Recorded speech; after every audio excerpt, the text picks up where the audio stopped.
And finally, Lesson 5, which consists of 3 short sections. These sections include Gaming Related Tax Law, OFAC Compliance, and Title 31 Penalties, required tax forms, and gaming tax penalties. So what is your responsibility at specific monetary levels? The IRS wants to remind you that at this point you want to report a W-2G form. You want to file with the IRS and that there is no withholding.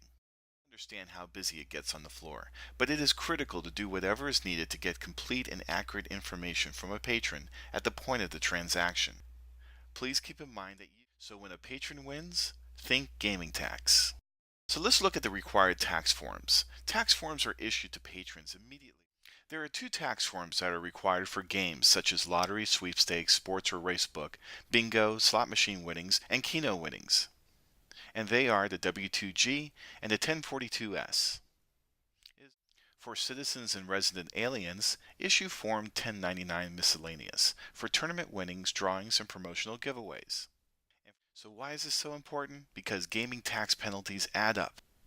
Gaming tax penalties are $50 per mistake on an information return. This means that if you the dollar amount of these penalties can and do exceed hundreds of thousands of dollars every year. So please, let's concentrate on filling out information returns perfectly. Let's move on to OFAC compliance, which stands for Office of Foreign Asset Control. In this section, we are going to understand their focus and how the compliance focuses on terrorist financing and economic trade sanctions. OFAC maintains the OFAC SDN list for specially designated nationals. So how does OFAC apply to casinos and card clubs? As a normal business practice, our casinos should screen all accounts to confirm. And of course, what you, our casino, and our officers all want to avoid are Title 31 penalties. In this section, we're going to look at penalties and their impact, civil penalties, criminal penalties, and OFAC penalties. All penalties are assessed based on an amount per violation. Also keep in mind that all penalties assessed directly. Now let's look at criminal penalties. Criminal penalties are based on the willful intent on the part of the violator. Penalties are also assessed on the monetary value of the violation. Let's look at OFAC penalties.